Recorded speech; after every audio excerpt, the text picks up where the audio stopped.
उन्हाळा लागला का सगळ्यांचीच मसाला बनवण्याची घाई असते. तर आम्हाला पण मसाला बनवायचा होता. तर त्यासाठी धने भाजून घेतले.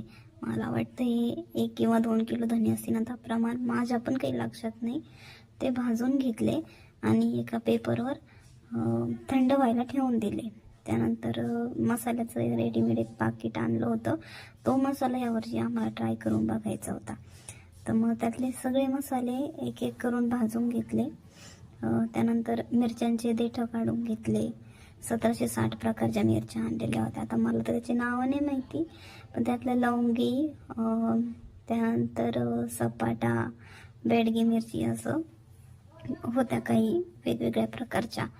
त्यानंतर सगळ्या प्रकारचे मसाले, स्टार फूल वगैरे असतं ते, तीळ, हावरी, बडीशेप, जेवढं काही त्याच्यात होतं जे भाजायचं असतं तेवढं भाजून घेतलं.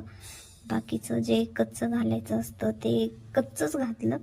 आणि त्यानंतर मग मसाला कुटायला दिला होता. आम्ही काय दळून वगैरे आणत नाही, कुटूनच मसाला आणतो. दळून आणला की त्याचा लवकरच कलर उडतो आणि कुटल्यावर थोडासा जास्त दिवस रंग तसाच